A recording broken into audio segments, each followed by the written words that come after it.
Hello everyone, Phreak here, and a little bit late hour-wise, but still same day. Legends of Runeterra patch 092 is coming out, which is cool because I got to see the notes a while ago and it was a cool patch. So I'm going to read it again and refresh my memory, and I think it's going to be really cool. So, basically, it's a bunch of balance updates. This is, I believe, on sort of like timeline-wise, what's supposed to be the last major balance change patch of the beta season. If I understand that right, I might have misread. My apologies, that's not correct. But this, to like when they were like posting about how they expected a patch cadence to work, this is when they would do big scale reworks and they would do really like big deep digging things to try to get cards into a good spot if they're OP or super underpowered. So the first one is a change, I would argue an overall nerf to Hecarim. And it's a good thing. Like, Hecarim was definitely too good as a generic finisher, and though he was a cool top end in ephemeral decks, and my favorite deck from before the preview patches was Shadow Isles Ionia ephemeral deck. Even with those where I was like trying to go for ephemeral and I'm using Shark Chariots and Haunted Relic and things like that, you weren't usually seeing Hecarim level up. So they made Hecarim level up 1 unit sooner, and they made him a 4/5 instead of a 4/6. And that is a really big deal. There's a lot of 5-attack units that just sort of roughly come out in time. So even things like an Avaros and Hearthguard is a 5/5. Vladimir and Garen are 5/5s. And that's just half the regions right there instantly. This puts him into, a couple different more removal ranges. Now a 2-drop with back-to-back can kill him. This just tends to matter. It's not usually worth pointing out every single individual card that works well against this. Often damage will just add up in this game, and so 1 health does matter. If the only nerf Hecarim was 1 health off, Hecarim would still probably be the best champion of the game, so that wouldn't be enough, and they made the level up a little bit easier, which is nice. Not a huge deal overall, but one thing to remind people of with Hecarim is that you want him to attack as far to the right as possible. In the case that he levels up, if he is dead, he stops giving the buff, and if he's on the left-hand side and you kill him, you don't get the +2/+0 on something that you mark in the Isles or something. So make sure Hecarim's on the far right, as any champ with like a global aura buff, right-hand side. So Hecarim 1 less health, and Onslaught of Shadows, Spectral Riders now only have 2 attacks. So this is the big thing, right? Instead of Hecarim being kind of a 10/6, he's more like he's kind of an 8/5. And an 8/5 for 6 is pretty good. The 4 has Overwhelm. These are different things you have to block. You're much more likely to block these and survive, which is a big deal. A lot of the times you'd have to block these because they presented more damage and you didn't kill like a random 2/2, like let's say a Mistwraith or something. There are a lot of random things that you wouldn't be able to block because the Spectral Riders are too much of a threat. Another less of a threat. Cool stuff. Yeah, really big deal. Also worth pointing out, by the way, ephemeral allies are +3/+0, so level 2 Hecarim actually has the same, actually I want to point out, not the same. Even though this looks like, oh, well, Hecarim, catches up most of the way. He's a 5/6, that's close enough to 5/7. Ephemeral allies get +3/+0, so they're back to being 5/2s. Hecarim's riders always come out to the right of Hecarim, which means that even like in decks that were like running Hecarim honestly, Hecarim is still weaker because very often you can kill the 5/6 Hecarim, not a 5/7, and these go down to 2/2 anyway. So definitely a big hit, even less of a hit because level up condition, but still a hit to like the honest Hecarim decks that were running ephemeral and trying to get level 2 Hecarim. But yeah, definitely a big deal. This finally probably does drop Hecarim off the top champion spot, though he's still a very good finisher overall. But we might see Shadow Isles main decks pick a different secondary region to find a better finisher. Hecarim might still be that, but like maybe it's more into Freljord and Tryndamere as your finisher. I'm not sure. We'll figure it out, but this is a good step. There's more nerfs, by the way, to the Hecarim finisher combo later on in the patch, but this is a very good first step. Next up, the champion I spent a lot of time like trying to figure out if she was garbage or not. I was pretty sure she was garbage. I talked about it in the time capsule video, which I'll probably record the look back on it in a day or two if I find the time and like the mental capacity to do it. Kalista was terrible. Kalista was definitely horrible. The least played champion last patch. not a surprise. Of course, keep in mind, Shadow Isles has 3 really, really good champions. Okay, Thresh is more okay, but Elise and Hecarim are amazing, which means if you're running Elise Hecarim, you literally can't run Kalista. But either way, yeah, this card was horrible. So now she is a simple 4/3 for 3 fearsome. That's an okay card. That's pretty good. Keep in mind that the 2 mana 3/2 spider with fearsome was included some.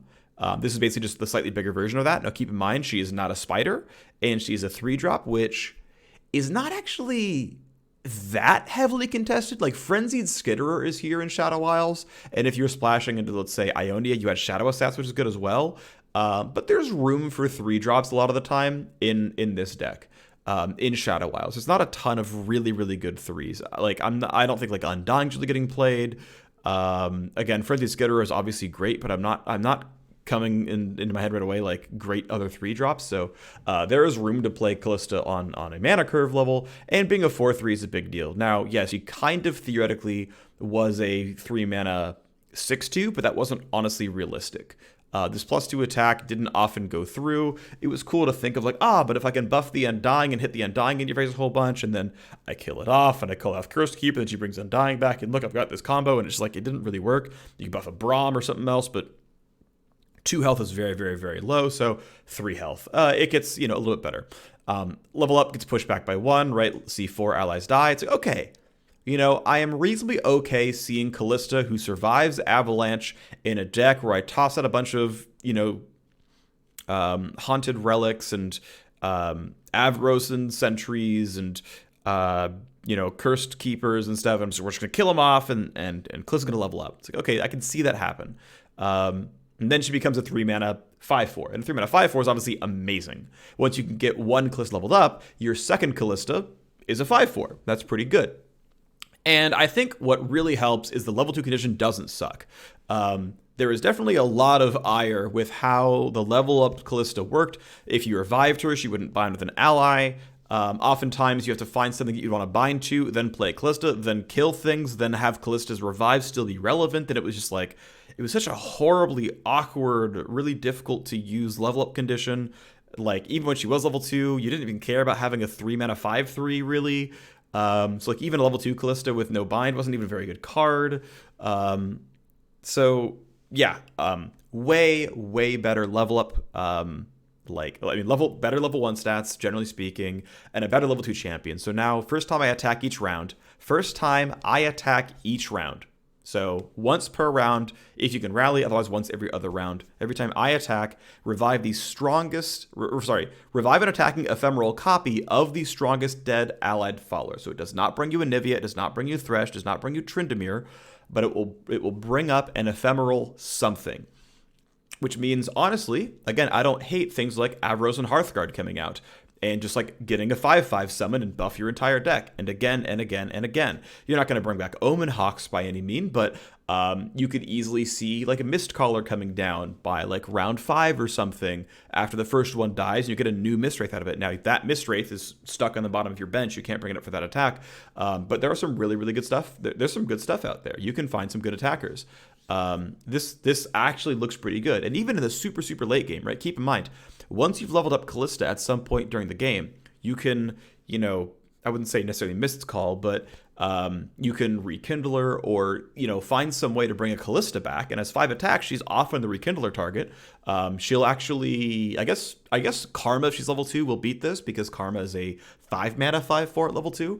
But level 2 Kalista will come out before a level 1 Karma. It'll come out before Ezreal. It'll come out before Thresh in all cases. It'll come up before Elise in all cases. Basically, and actually, if she's level 2, she'll come out before level 1 Hecarim as well. So she actually beats every Shadow Isles champion, at least, if she's a level up against Hecarim. And those are actually worth bringing up, honestly, because this is a good effect. This is actually a pretty good effect. She's a 3 mana 5/4. When you get her in the late game, if she's already leveled up in some way, which I think is doable, with having 3 health on the baseline, and she's going to bring back something good. If you're running Karma Enlighten and somehow Kalista's in this deck, probably not, but if she is, you're running like Karma Enlighten or something, well, she's going to bring back 6/6 lifesteals. That's really, really good. And if you don't have a 6/6 lifesteal, she'll bring up a 5/5 lifesteal. That's also good. There's a lot of ways to get some decent stuff. If you somehow run Heimerdinger with her for some reason, she'll pull up a 6/1 Overwhelm or something. There's some good stuff in here. So way better level condition, or way better level 2 text, way better level 1 stat line. Kalista looks like she's actually playable. I don't think she's S tier, but if there is a list that gets her level 2 really reliably, this is an absurdly strong effect. This is a very, very, very, very strong effect. Especially on top of it because this round we are bonded and it takes damage for me. That's even bigger than that because it means that you're probably not losing the level 2 Kalista. Now, it often can mean that if you just deal 5 damage to Kalista, you'll kill the Hearthguard off, right? And that unit now doesn't deal any damage, but hey, it means Kalista outright lived and essentially is a 5/4 that gains barrier when she attacks. And she's fearsome, so you can't jump block her. You have to block her with 5 damage or whatever she's like bringing out probably is going to survive. Like, this is a very tough to deal with unit. Now, again, not a lot of rally synergy. You don't get it twice per round, but this is very, very strong. I like this a lot. Next up, Black Spear goes up to 3 mana. Shadow Isles nerfs. Yep. As we saw with Deny, these tricky-ish spells that like conditionally kind of blew you out were really scary. And with Deny, it went up by 1 mana, and suddenly it was a lot harder to hold on to that. Black Spear's in the same boat, where there's going to be a lot more rounds where, well, skipping on 2's not enough. You've got to skip on 1 and 2, or you've got to skip Frenzied Skitterer. You don't like any of those. This is definitely going to be a big deal. This is a very big nerf. I will say that in my mind, this card is still roughly balanced. I feel like it's worse than Mystic Shot, but about as good as Get Excited. Although Get Excited can hit face, so it's probably, I would argue, almost one of the weaker removal tools. But there's really nowhere else for the spell to land. Right? This is the problem with like 2 mana-ish effects. Is +1 mana is a lot of a nerf. It's just the way it is. But yeah, this is definitely a meaningful nerf. This is going to hurt Shadow Isles a lot. Shadow Isles, as far as I can tell, is almost assuredly the best region, so down it goes. Border Lookout is no longer the worst card in the game. It's now an elite, which we're not going to see a ton of probably, but you know, this can be a 2/5 with even though no one's using that card actually right now in the main Demacian deck. Battlesmith's not buffing it. This does let you play the 4 mana Cythria more easily because it's an elite. It gets buffed by reinforcements, which is kind of cool, I guess. It also, by the way, it makes the 5/4 weaker. The 5/4 Challenger is now a weaker card. The 5/4 Challenger that when it dies put an elite in hand, this is the weakest elite in the game. I mean, maybe 1 mana Cythria is slightly weaker. I probably want a 1/4 more than a 2/2, but this is a fairly weak card. I don't know if it's still going to be like, I don't know if it's still playable. I think it's still not the thing you include at 2 because you'd rather have Brightsteel Protector and War Chefs. And if you were going to play this card, I would still put what's he called? I said the name earlier, Battlesmith in here, so I still think this card is bad. But like, I don't want them to have a 2 mana 2/4. Demacia doesn't need even more like stat efficient units. If you use a 2/3 or actually a straight up 3/2 elite. If this is a 3/2 elite, I think this card is playable. I wouldn't even necessarily hit a 2/3 elite because it works well with War Chefs at some point, but I think this card is bad still, unfortunately. Next thing I'm excited for, I mean, I was happy about the Hecarim nerfs. I was happy about the Kalista remake. I'm in love with the changes to Mageseekers. So the entire Mageseeker suite was really, really bad, basically. With the exception of Mageseeker Investigator, which is actually good, and it was basically just Purify as a play effect. All the Mageseekers were horrible, and the idea was like, oh, you're gonna like play a bunch of big spells and hold them in your hand, and then you're gonna get like this tempo play off like this really sick Mageseeker Insider that's like, now it's a 6/4 for 4, and that's good by 1 power, and it's like, no one cares. So yeah, I mean, literally exactly, right? Yeah. So now these cards are playable because you don't discard a card from your hand to play them, which is such a big deal. I mean, such a massive deal. Blackberry flavored bubbling water. Okay. Get rid of that. That's garbage. Hate it. Horrible, horrible, horrible, horrible, horrible, horrible, horrible. All right, now, grant me +2/+2 once you've cast a 6-cost spell this game. Now, this is not a summon effect. It is not a play effect. It is an any time of game effect. It is kind of like Enlighten. Once it happens, you convert over. So you can play this on 4, and then play 4 Demacia on 5, and now it's a 6/5. And a 4-mana 6/5, by the way, is a great card. That is very, very, very, very good. Now, Demacia has sometimes a hard time finding Overwhelm. And especially if the card you're playing is 4 Demacia, you have a 9/8, which isn't really any better. But like, a 4-mana 4/3 is bad. A 4-mana 6/5 is great. And like, you can draw this on round 7, and it just is a 6/5. That is good. That contests most units. That does very well. Keep in mind, back-to-back is a 6-mana spell, which means if you have Mageseeker Insiders in play, and you're holding 6 spell mana, you can back-to-back other things and give these +2/+2. This is very good. You now have the threat of basically combat tricking these things. These are minions that combat trick by themselves. That is super duper good. This is really powerful. I'm not sure if it fits in the current like 90% Demacia Zoo mid-range deck, but it could. Because a 4-mana 6/5 is awesome, and you want to run back-to-back. So this could be a real winner of a card. We go to the next one, Mageseeker Investigator. Again, it was Silence Something. Now it's Create a Detain. So I believe, again, that this will come out when, if you summon her, and you'd played for Demacia 18 rounds ago, and you summon her, Detain comes into hand. Want to point out, Detain is a 5-cost spell. Detain does not kind of loop with this. It does not, you cannot play another spell and get a new Detain. But she is a 3/3 draw card, right? She is Vanguard Sergeant. Vanguard Sergeant is a great card. It just makes 4 Demacia in hand, and it's a 3-mana 3/3. That's a good card. This is a 3-mana 3/3 that makes Detain. This is good. This is very good. I like this card a lot. This card is quite effective. Very happy about this. I think in general, 3-mana 3/3 draw card is a very good card overall. Demacia has a lot of these. That has Vanguard Sergeant, it has Vanguard Redeemer, it has Mageseeker Investigator. That's a lot of 3s already, so we're running out of space for them. But quite good. Detain is a really, really wonderful card. This is going to be absolutely phenomenal in Limited, of course, because Detain is already a great card. Want to point out, by the way, that if you Purify Detain, the card goes away forever. So you can run this Mageseeker package and run like 1 or 2 Purifies. Purify is like relatively common as well, but like now there's actually room for Purify to be played in Limited in Expeditions, because you're going to get some Detains, and you can Purify your Detain target much more lively because you're going to draft these cards a lot. This can be very good, so I like this card a lot as well. This looks pretty solid. And then we get Mageseeker Persuader, who is a 2-mana 3/2, which is already very good. That is a fine card. It is okay. You don't really want a vanilla 2-mana 3/2, but it's fine. But it is a 4/3 challenger.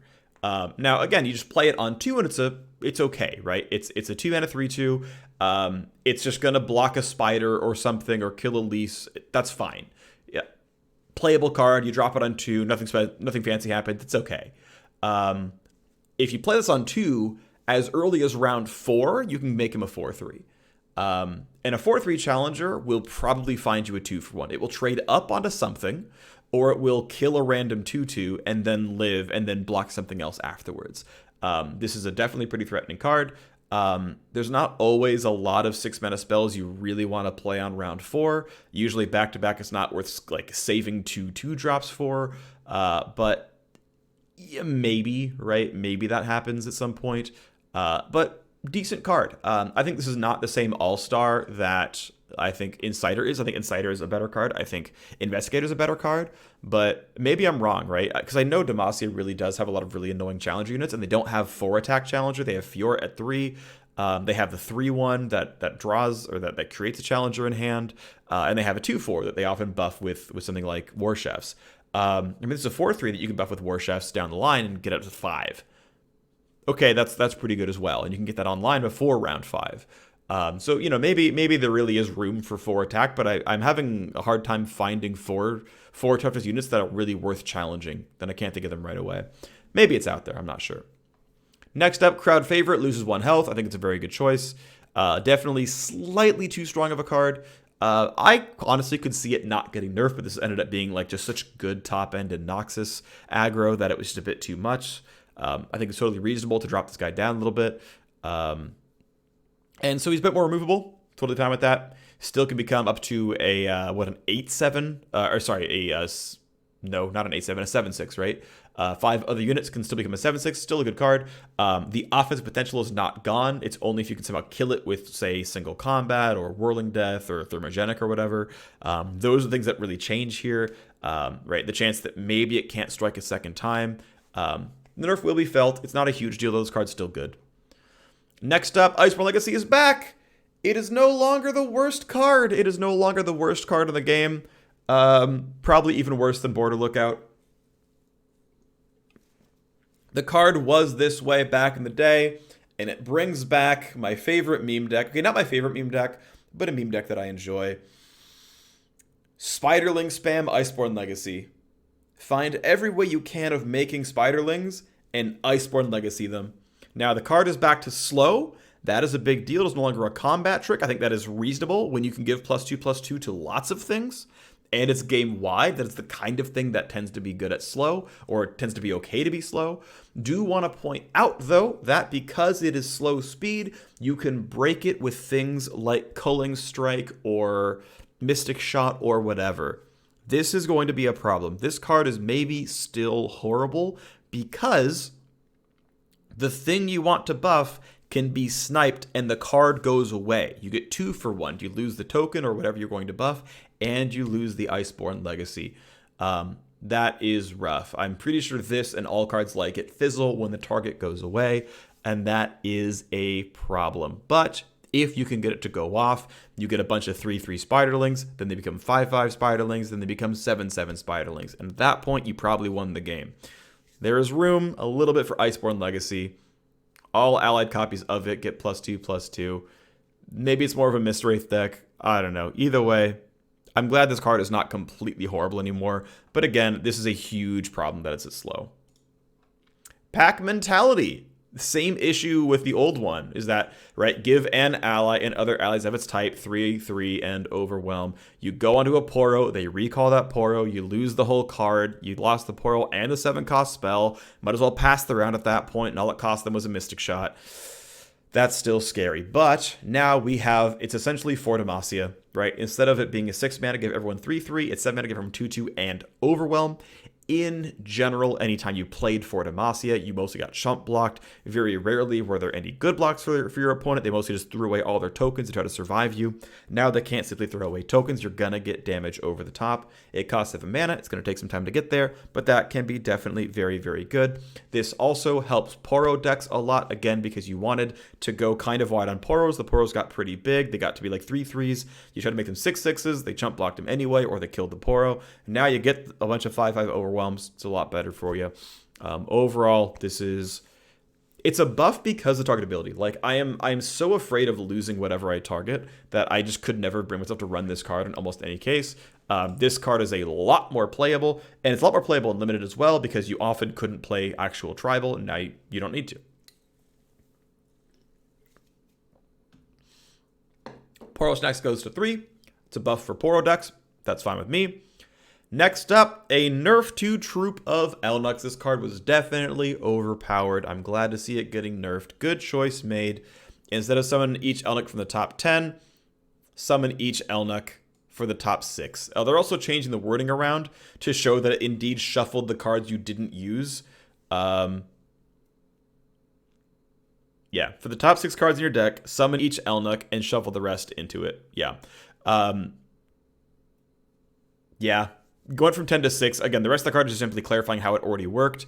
Yeah, I mean, this card, like, theoretically, right, if you played it on 5, you had drawn 9. you had drawn 9 other cards. You had drawn 8 other cards that weren't Troop of Elnuks, which means of your 40 card deck, there were 31 left. And if you were lucky enough to have not pulled any other Elnuks, you had 5 Elnuks and you're seeing about 1/3 of your deck drawn. 1/3 of 5 Elnuks is almost 2.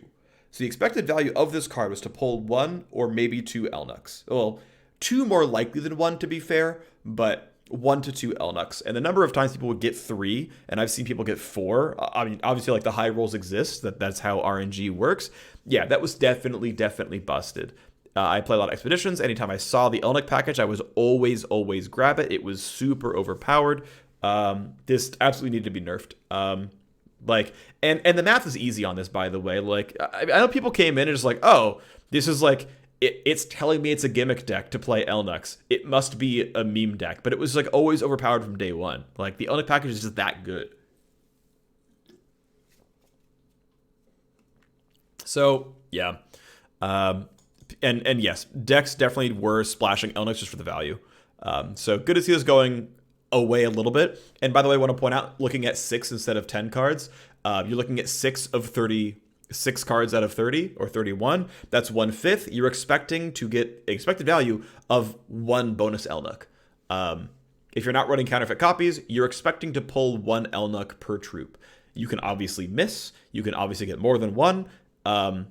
There is still a deck building cost to running these because they're not running other cards. If you are pulling 1 card, you have a pretty much equal odds of pulling a 3/3 and pulling a 4/5. 2 3/3s for 5 is not a very good card. And so that really means that your expected value of just slamming Troop of Elnuks into your deck is not very good. It's fine. The math is okay. It's not bad. But in the same way that, like, Border Lookout is a 1/4 for 2, like, that's the right number of stats. But is kind of where this lands. That's, like, roughly the math. So, yeah, I mean, I think it's still okay. I think it's honestly still better than Vanguard Lookout, but it's fine. We're not going to see people splashes for this because it really was an absurdly powerful combo. Navori Conspirator, I get this wrong every time. Navori Conspirator, actual words, is a 2/2 now. Totally reasonable. Elusive wasn't super problematic anymore. There was still a little bit of elusive running around.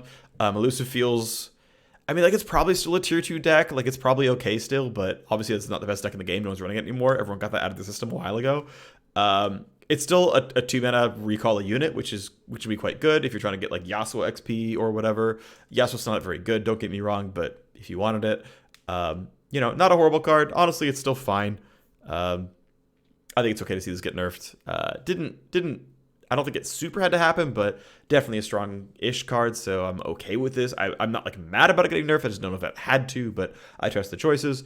Chump Whump, interesting. This card carried a lot of weight in decks. Going from 4 health to 3 is a very big deal. It dies to a lot more things now. It dies straight up to things like Black Spear or Get Excited. It dies to 3/2 spiders and things like that. It dies to the old Navori Conspirator. 3 attack is way more common than 4 attack. Absolutely going to be felt here. And yeah, honestly, this put 2 cards in your hand that was either for Ezreal combo or just discard synergy or Teemo synergy or whatever. I mean, this card is just good by himself. Like, this is a 4/4 that you would just play and you would just find uses for the Mushroom Cap. So I think totally reasonable for this card to get nerfed. Again, not stupidly problematic necessarily, but definitely very strong. Flash of Brilliance is going back to 6 mana. You can no longer chain Flash of Brilliances, essentially. What's funny is I never remember, like, when these patches happened. This used to be a 6 mana spell that would do this. It would create a random 6 mana spell as a 6 mana spell and refill your spell mana. So now it's kept the small, like, size where it's essentially a 0-cost spell because it just gives you spell mana back. But it's there to trigger spell effects, but it's back to putting a 6 mana spell in your hand. This is the obvious synergy with things like the Mageseeker package with Lux. I mean, Heimerdinger wants his spells to be divisible by 3 and 6, ideally, because you have, like, the right number of things. I mean, 3 mana turrets are elusive, 6 mana turrets are overwhelmed. Those are probably the 2 best turrets you can build. I mean, for their cost, basically. So you really do like 3 and 6 being what you get. The Luxheimer, would be spell package, could almost exist, but now the Spell Seeker's there, it's a little bit closer. I mean, that deck got better, certainly. As far as Flash of Brilliance, is it a better card? I'm not sure it's a better card. I think it is generically weaker because the fact that you could go infinite maybe and just like find more spells for Ezreal value and find more spells for Harbinger value, that dream is kind of gone. But it does give you arguably better spells. Pack Mentality is a better card now if you are somehow in Freljord for some reason. Honestly, it's fine. It's an okay card. It's the same effect as what's the 1-mana Demacia minion that dies and makes you a big spell. But yeah, I mean 6-mana spells are just cool. So happy to see the change. I like the deck. I think it's fun to use. So pretty okay with it. Rummage has some alt text to say, hey, by the way, if you only have exactly one card, then make it a draw one, discard one. I like that as well. I think that's cool. It's nice to see Rummage not be a brick sometimes. It's obviously a direct buff to Jinx and Jinx decks. It's a direct buff to Rummage being useful in some other cases, which is good. Okay, sure. Voltician gets the same treatment that the Mageseekers got, which is no longer a summon effect, but simply an anytime effect. So instead of asking when he's in your hand, have you played a spell yet? Okay, good, here we go. It's now, you can play him as a 5-drop, and then out of nowhere, surprise, we've plopped down back-to-back or something, and this card's good. Again, I like this. I think it's cool. There is a chance this deck actually becomes very problematic. I can easily see a world where, you've got all these cards that are that already just gain like a combined, +7, +5 or something. That's not even how the math works, but trust me on it, whatever. A combined +9, +5. Just waiting for like one back-to-back to come out, and you've got to play around that. Like, that could be very scary. Like, if this kind of deck, this like Piltover Demacia, big spell, zoo-ish, but Luxheimer top end, if that becomes the best deck in the game, it's a pretty harrowing deck to play against. Now, the nice thing is they have to bank 6 spell mana for that to be the combat trick. Like, you can't do the thing that Lux does, where she just like sees you play Mystic Shot, then sees you play Get Excited, then sees you play Mystic Shot, and goes, I'm level 2 now. Like, it has to be back-to-back. It can't be Detain plus X. It has to be for Demacia or Judgment or Thermogenic Beam at 6 mana or Progress Day or whatever. But hey, I mean, who's to hate on Progress Day into Mystic Shot for 1 mana? Buff my board. That's good too. Definitely do think it's going to be a cool deck archetype. Definitely think it's going to be very strong. I think there's enough tools here that's going to be good. Should be exciting. Brood Awakening back to 5 mana. Again, I talked about it's not a good deck, but Iceborn Legacy Spiders. We got Brood Awakening back at 5 mana to get the tokens out there. Honestly, Elise never really got to live the Spider Dream, not very often. So she gets, a card you can actually reliably play on 4, and it'll actually probably go off finally, which is cool. I mean, all you have to do is bank on 1. You play Elise on 2. You play Skitterer on 3. You get this out on 4. It's a very good curve. Gonna look really, really nice. Mark of the Isles. Yeah, I mean, it's all is to say, right? Slightly stronger card. Mark of the Isles only +2/+2 now. Another Shadow Isles nerf. Holy moly. Yeah, this is a really big deal. This hurts Karma Combo, who would often get this card to cast 4x, so instead of being +12, it's only +8. It's a really big difference. It's this hurts the it hurts the card a lot, right? It's a lot less burst damage. It's only 2 damage. And this card isn't even necessarily better than Might, right?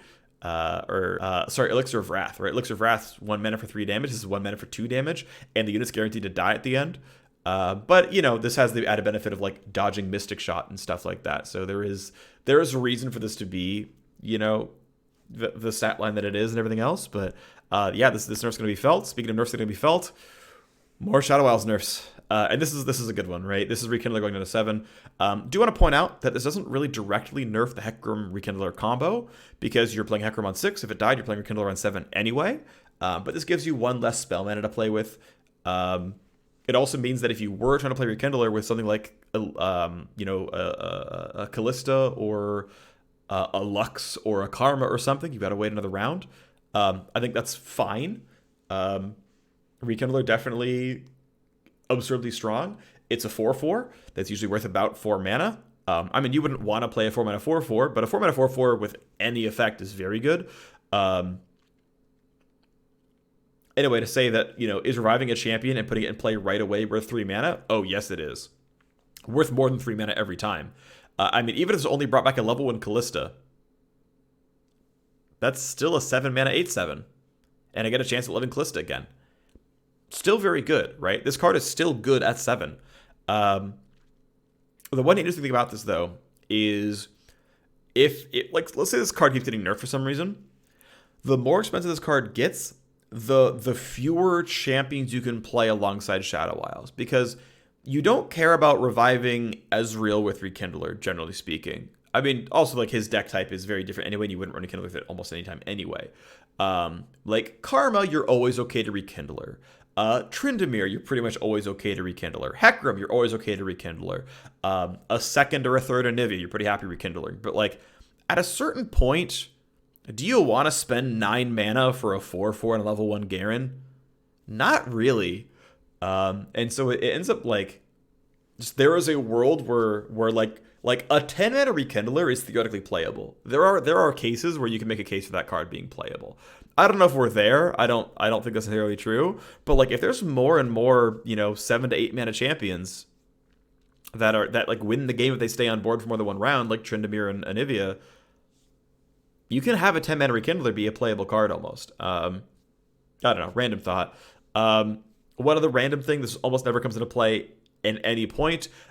If there happened to be another 6 mana 4/4, Rekindler now beats that for things like the Harrowing, which revives the strongest unit. It goes power, then toughness, then cost. And if there's a 6 mana 4/4, Rekindler is now tougher than it. Don't think that exists, not that I can think of off the top of my head, but hey, by the way, FYI.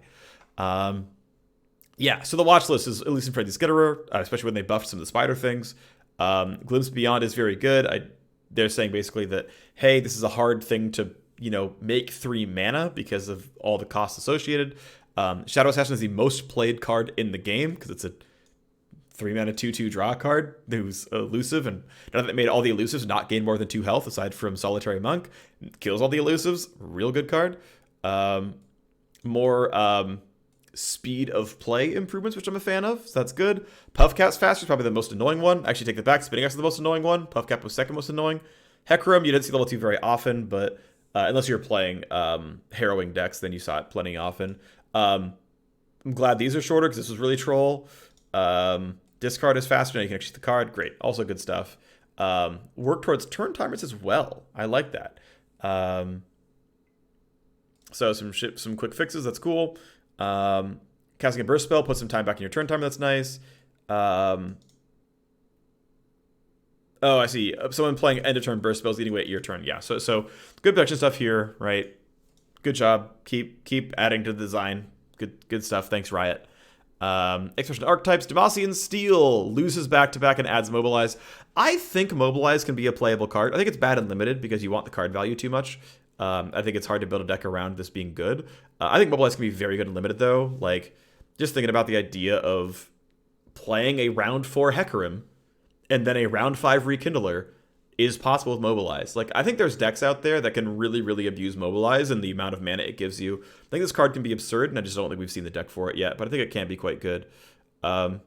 Just a thought. And Backpack, obviously, just very good and limited. Yeah, I mean, this is a straight nerf to Demacian Steel in Expeditions. Noxian Might gets Guile, not Elixir of Wrath. It's again meant to be a nerf, although Guile can still be a very good card. It just adds a little bit of skill test to playing the deck. Fine with that as well. Shroom and Boom.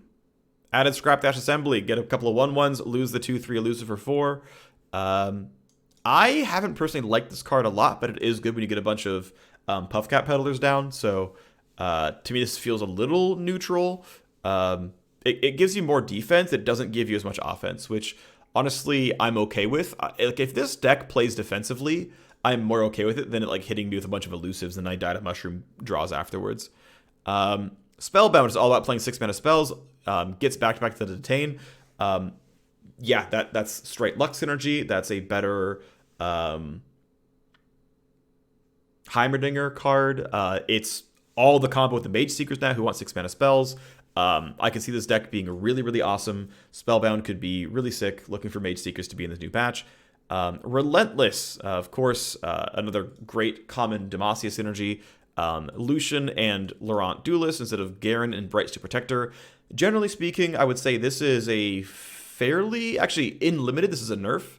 I think in constructed, Lucian's maybe a slightly better card, but Garen often was fairly hard to beat in expeditions. Brightsteel Protector, very strong. Laurent Duelist was pretty bad. If I remember my names properly, this is not Chevalier. Chevalier is the 3-mana 2/4. Laurent Duelist is the 3-mana 3/2 that gives someone Challenger. Tends to be a weaker card. Because you tend to want your 3-drop to be the Challenger, not your 2-drop to be the Challenger. Just died anyway. There wasn't a lot of ways to make that useful. So, great. More nerfs to basically mostly Demacian decks. Battle Scars never actually got the first change. Might and Alpha Wildclaw for Blood to Blood and Bull Elnuk. That's a change that needed to happen a while ago. But now they get Avarice and Marksman and Battle Fury instead of Tavern Keeper and Starlit Seer. Now, Starlit Seer has been decent, I find. I like this card a fair bit. But they get some little bit of ping damage. Because keep in mind, like, these are a bunch of units that have like 9 attack a lot of the time. And they just don't have elegant damage in almost any cases except for Katarina's Blade Flurry. And that's kind of it. But Battle Fury, yeah, that's a great finisher. If you find someone with Overwhelm, let's say Skarmother Vrina, boom, 8 more power, they're over the top. Shadows and Dust will have more co-mingling. You'll see that actual bucket or that group of cards more often when you're offered wild packs. So you're going to get more of the ephemeral cards. Recall is going to add the 2/3 elusive and drop the Crush Bot. Yeah, Crush Bot just ended up being fairly weak. Like, it was okay to have a 3-mana 2/5, but it never did anything you cared about. 2/3 elusive is actually pretty solid. It blocks the same things. Actually, it blocks more things. And lets you chip in for some damage once in a while. And spiders get Elixir of Wrath on top. Great. Bunch of bug fixes. Cool stuff. I like Smash a lot. I think it's really good. We'll do a very, very quick TLDR. Hecarim is nerfed. Instead of being a 10-6, he is an 8-5. That is a really big nerf. Levels up a little bit sooner. It only takes, instead of 8, it's 7 units. And he gives 1 more attack to the allies. But overall, big nerf. Kalista, a whole lot better, is now a 4/3, which helps a lot. And now when she attacks at level 2, brings up someone right away, and it bonds them to take damage. Love it. Black Spear nerf for 1 mana, that's going to hurt. Vanguard Lookout instead of Border Lookout, it's an elite, doesn't matter. Definitely still a bad card, I think. Mageseeker's very exciting. It's a 4-mana 4/3 who can become a 4-mana 6/5. This card text, by the way, works whether he's in hand or in play. You can essentially buff him as a combat trick. That is powerful. Instigator, similar stuff. If you can play an expensive spell at some point, she creates a card in hand. And Mageseeker Persuader is a 3-mana or 2-mana 3/2, which is pretty good. Becomes a 2-mana 4/3 Challenger, which is very good. You oftentimes won't quite find something to kill and live, but you may. I'm less excited about this card, a lot more excited about this card. Crowd favorite, 1 less health. Iceborn Legacy is now slow, but it's +2/+2, 5 mana. I'm only worried about it being slow and it targeting an ally, and that I'm pretty sure if you can Mystic Shot the ally before the spell resolves, you lose the spell entirely. That's going to hurt. Pack Mentality doesn't require targeting and is only +2/+2, but I think definitely an overall buff to the card. Generally, I think a stronger card than for Demacia, at least on offense, and should look pretty good. Potion Axe costs 3, big buff. Troop of Elnuks, only 6 cards, is a pretty big nerf, and is no longer worth auto-including in any deck that includes Freljord, or going Freljord just for the card. Conspirator down to 3/2, or sorry, down to 2/2. I don't care too much about this change, but definitely hurts elusive. Chump Whump down to a 4/3 is a big deal. That's going to be felt a lot. But the deck's the one to play this card, so going to play this card. They'll just be weaker. Flash of Brilliance now only makes 6-mana spells. Arguably a nerf overall, but a buff for the Mageseeker archetype. Rummage can now discard 1 and draw 1, which is a cool buff to Rummage. Voltation gets the same text that the Mageseeker's got, which is you can play him first, then play the spell, and it gets the buff. Brood Awakening is now only 5 cost. That's kind of nice. Mark of the Isles, only +2/+2. Rekindler now costs 7. Pretty big nerfs there. Shadow Isles got hit pretty hard, but Kalista definitely seems playable. Thanks for watching, everyone. I'll see you next time.